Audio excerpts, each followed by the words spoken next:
When Megan told me she was taking a girls' trip, I didn't question it. I wanted to believe her. She'd been distant for months. Short answers, late nights at the office, her attention constantly glued to her phone. She'd laugh at messages, tilt the screen away, and dismiss my unease with, "You're overthinking, Ryan." So when she said she and her friends were heading to the coast for the weekend, I smiled and told her, "You deserve it." I meant it, or at least I thought I did. The first night she was gone, the house felt heavier than usual. I found myself checking my phone, waiting for her to text.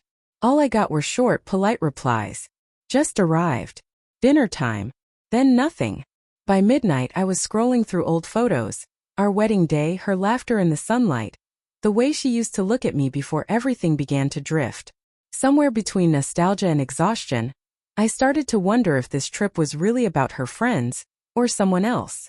The next morning, I brewed coffee and tried to distract myself by cleaning the guest room.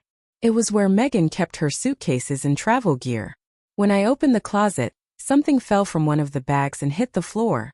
Her spare phone, the one she'd said she'd lost. I froze. The screen was cracked but still lit up, flashing with a series of unread notifications. Messages from someone saved as T. My hands trembled as I opened the first one. "Can't wait to finally have you to myself. No more pretending, Megan." I told him it's just a girls' trip. He totally bought it. I read it again. And again. My chest went cold.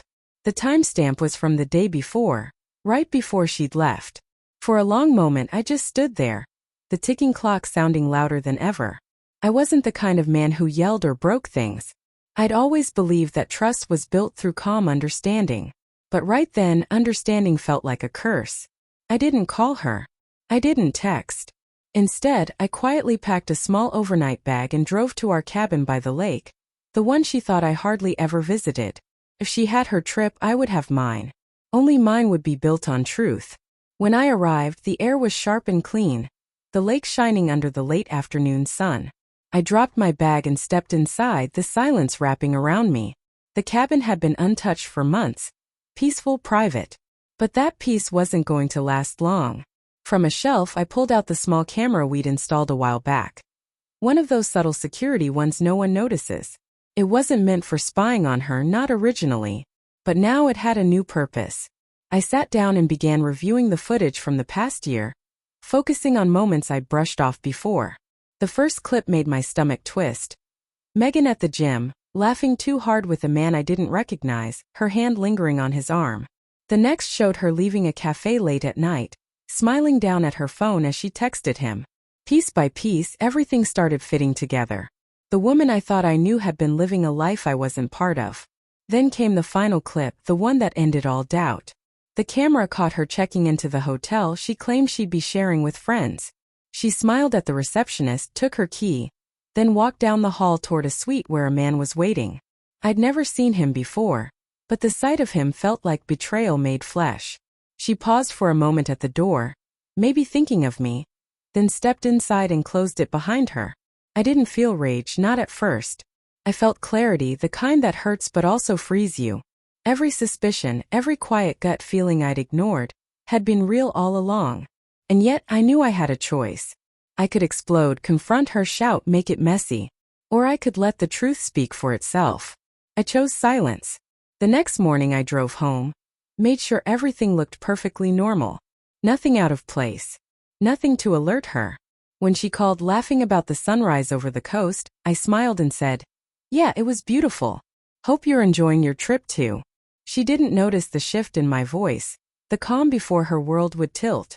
That evening when she came home, she walked into the living room and stopped cold. On the coffee table was a single note. "Truth waits for no one. Check your phone." Her heart must have skipped. She reached for her phone, the same one I'd found in her bag. A new message glowed on the screen. I saw everything. Every laugh. Every touch. Every lie. "You're home now, but the truth is already waiting." Her hand shook as she opened the folder I prepared. Inside were clips. Every hidden moment, every betrayal, every secret she thought I'd never uncover. I didn't need to say a word. She saw it all for herself. The guilt, the shame, the reality she tried to hide. I watched from the doorway, arms folded, my voice quiet when I finally spoke. You went on your trip thinking you were free, I said. But freedom isn't escaping consequences. She dropped the phone and sank into the chair, burying her face in her hands. I didn't shout. I didn't accuse. I just sat across from her in silence, letting the truth settle between us. This wasn't revenge. It was revelation, the kind that forces you to face what you've done. After a long silence, she looked up, her eyes red. Ryan, she started, but I stopped her with a shake of my head. No explanations. No excuses. Just honesty from now on, or nothing at all. The next few days were quiet. She didn't leave, didn't argue, didn't pretend. She just existed in the space her choices had created. And for the first time in months, I felt something close to peace. Not happiness, not victory, just clarity. Eventually she spoke. I didn't think you'd ever find out, she whispered. I nodded. I always knew. You just needed to understand that truth doesn't wait. It wasn't punishment. It wasn't humiliation. It was awakening. And as I watched her absorb what that meant, I realized her girls' trip hadn't been an escape. It was a turning point. By the end of the week, something in her had changed. She stopped hiding. She stopped lying. She began facing what she'd almost destroyed. We didn't fix everything overnight, but the balance shifted. Secrets gave way to honesty. Pretending gave way to truth. The road ahead wouldn't be easy, but at least it would be real. Sometimes it takes one trip, a few hidden moments, and a single revelation to change everything.